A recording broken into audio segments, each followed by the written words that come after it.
The pirates. "Fire in the hole," Jean-Luc calls out as he triggers the detonator, and the collapsed entrance to the mine erupts. The shaped charges pulp the loose debris and stone to leave a clear and open path inwards.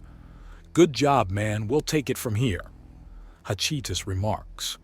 The abrasive Horchka stowaway had quickly been made part of the crew and had blended well with them all. For a while she had been understandably resentful over the mess with her arm, but after successfully integrating the replacement monster they'd made for her, all was not only forgiven, but she was outright contemplating if she should hack off her remaining organic one to match. The answer was no, but the arm she had been given has a plasma sword capable of extending from the palm, a high-powered laser from the top, and an incorporated riot shield-shaped axiom barrier to turn the bulky-looking beast into a small arsenal that could still be used to scratch yourself.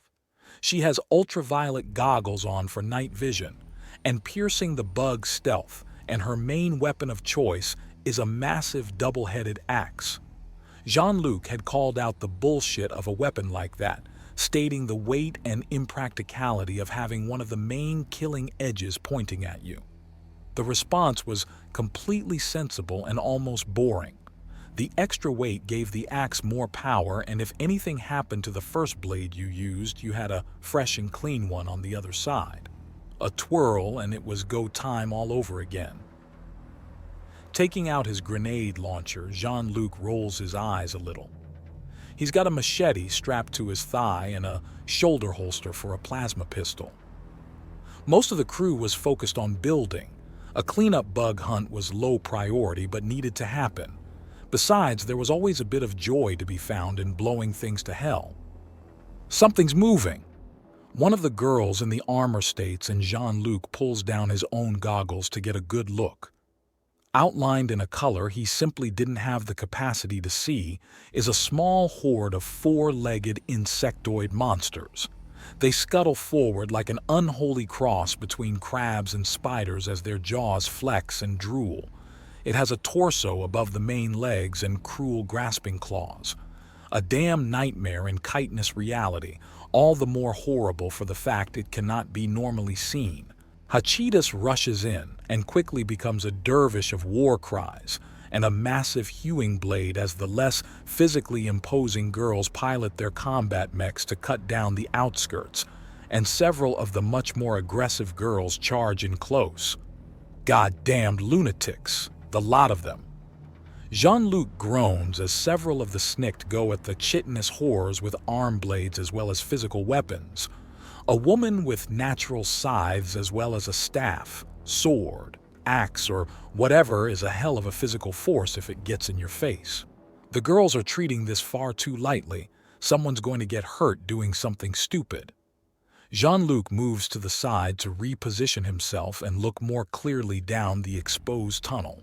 His eyes widen and he quickly launches a trinity of grenades down the way to utterly destroy a large wave of the monsters.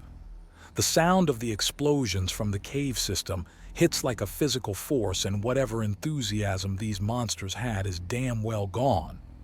He fiddles with the zoom function on his goggles and clucks his tongue in annoyance. Past where they blasted the hell out of the entrance, the old mine system is covered in slime and what looks like gigantic ropes of the stuff somehow solidified. All told, the thing looks more like a diseased throat than cave. "Well, shit," he mutters as the girls finish off the monsters. When dead, whatever axiom-based bit of bullshit that keeps them cloaked fades away to show just how ugly the beasts are.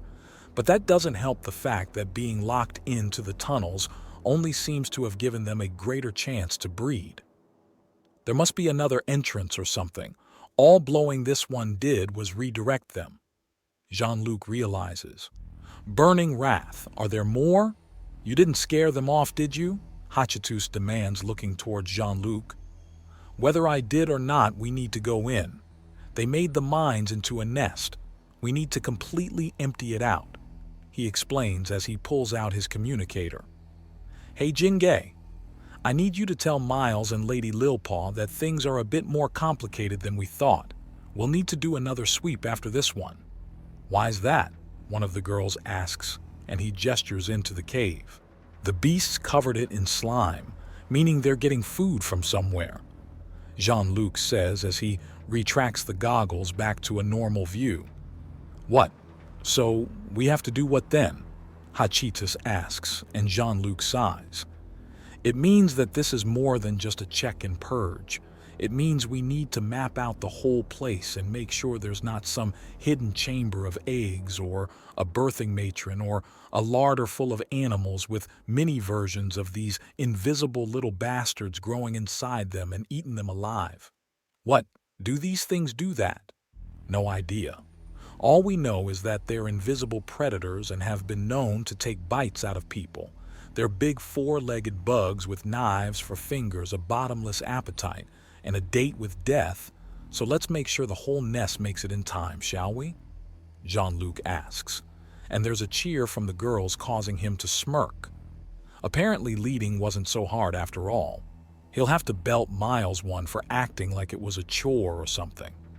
Mechs with plasma throwers in the front and melee girls all around. If these bastards sneak in through someplace hidden, I want an answer to it no matter what. We're looking for the main nest and larder to torch them both. After that, we're finding out where the hell else these caves lead to, but only if it doesn't get us killed. "All right, lover boy, let's have some fun," the nearest mech pilot remarks, and Jean-Luc chuckles. Teresa is in there. You wouldn't peg an ant woman as sexy or flirty, but damn if she didn't break all his expectations. 6 extremely dexterous arms and an ass that defied any and all form of description beyond damn. Needless to say, she and him got along great. Outside of the bedroom, she had delicate and steady hands, making her great for helping him rig together almost everything, including the toys he'd be using tonight. "Jean-Luc, you there?" his communicator chimes out in Beck's voice. Knowing the field medic, this could be a stupid joke or it could be serious. It was hard to tell which way it would go. "Yay? I'm in the middle of a bug hunt. This better be good. Sai and I are heading over. We've got some of those scouting orbs we got out of the Sky Raiders fortress and an auto map. This seems to be a perfect chance to monkey with it," Beck explains, and Jean-Luc nods. Every time they finished getting used to one new piece of tech, another 3 seemed to pop up and needed to be mastered as well. There were just too many damn useful toys to ignore them, but there was just too many. The mechanized assault suits, or mechs, were a multiple-week project to really get a pilot for them going. Sure, you could jump in and be basically a walking tank, but if you wanted it to be a better option than even the most casual Axiom use, then you needed to know all the systems and components. Granted, the sheer size of the weapons you could hook up to then made the mechs almost worth it when you didn't know how to properly use them. If he wanted to cause the same damage that a plasma thrower on full bore could do, he'd need Willie P. Learning that had been a scary as hell day. Of course, since then he'd been slowly building up a supply of the stuff. If the level of the hurt the galaxy is willing to give out is that excessive, then he'd best be ready to give it back. He and the girls hold position at the entrance of the cave, taking pot shots at the monsters that show up as they wait for Sai and Beck. It's not a long wait, and soon enough the Egyptian and Indian man have arrived. No words are said, but there's some short nods. Sai opens up the case he had been carrying, and Beck starts fiddling with a small touch-activated screen. The interior of the case then lights up and dozens of tiny cubes float up and then into the cave system. Alright, depending how big these mining tunnels are, it can take anywhere from a few minutes to an hour, Beck remarks. "So how long did it take you to get a good grip on this toy?" Jean-Luc asks, and Beck lets out a long, shuddering groan. "That's a long time." Yeah, that about ballparks it," Beck remarks, and Sai chuckles. "And don't you laugh. The scans they took of you are still on this database too." Beck snaps, and Jean-Luc raises an eyebrow, which prompts Beck to glare at him. "Don't ask. I just want to know if it's going to get in the way of what we're doing here." This is rather important after all. We don't want these freaky things breeding. Indeed, it's bad enough for there to be vicious local wildlife. Worse still for it to be naturally invisible. Thank goodness they're visible on the ultraviolet spectrum. Which makes no sense. How is it they're invisible to thermal scans and infrared but not ultraviolet? Beck mutters to himself as a 3D readout of the mine tunnels draws itself out on the screen he's holding. Oh no, they're tunneling beasts. Sai remarks as tiny little winding paths show themselves around. Beck taps a few buttons and parts of it light up. That would be a very base-level mineral scan. These things seem to follow veins of metal. There's a lot of tin and iron in the area, but it looks like it's been chewed out. Really? Jean-Luc asks before thinking and pulling out a pocket-sized scanner before walking over to a burnt chunk of monster. Practically nothing. The calcium in our bones gives a higher number. If it's not in the beasties, then why are they chewing the metal? Hachidas asks, as she reveals she's been listening close and takes a look at things. There has to be some reason. If it's not in them physically, then they're using it for something. Beck remarks before poking a few more buttons to up the intensity of the scan. A trail of metal drippings is revealed and it leads them up, through the winding tunnels until it gets to a large chamber with only one entrance or exit. The metal is all there, concentrated in a single massive form. That is one big beast, Hachidas remarks in an awed tone. From the shape of it, it's been pushing out eggs. We've found the hive queen, Jean-Luc says as he considers he tunnel. It's far too small for most crew members to get in or out. A smart setup, really. The only thing that can fit through it is too small to pose a threat to the queen, but the newborns can wiggle out no problem. With the tunnel leading downwards, food can be dropped or rolled in, leaving the queen very safe, very well fed and able to operate with impunity. That is going to be an absolute pain in the ass to dig out, Hachidas says, and Jean-Luc snorts. You got a plan, man? Beck asks with a grin that Jean-Luc returns. Give that chamber the main monsters and a real good scan. If it's sound and tough, then we can kill it easily without even setting foot in there. Boom? Beck asks. Morphwoosh. I'll be aiming for high heat to bake the queen in there.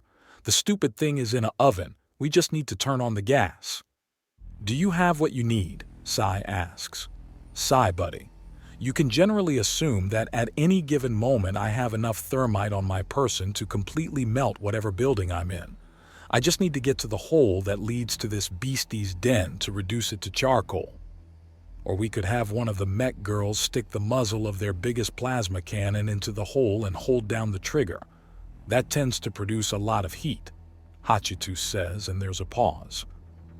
Well, yay, but I want to light a thermite fire. I'm not putting a man in harm's way just because he wants to have fun.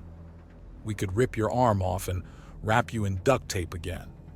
Save the bedroom talk for later, lover boy. We're on a beast hunt, and as much fun as these can be, we still need to take it seriously. Hachidas all but purrs. I never get to have fun. Jean-Luc grumps. We can have that celebration, Guy Fawkes Day or something. That's an English holiday, Jean-Luc answers. English, French, what's the difference? Beck asks and grins as Jean-Luc glares at him. If you're looking for a fight, then you're going the right way. Jean-Luc warns the man who hands off his gear to Sai, who's already rolling his eyes. Beck slaps himself in chest with a grin. Come on, Englishman, let's see. Beck's taunt is cut off by a flying tackle.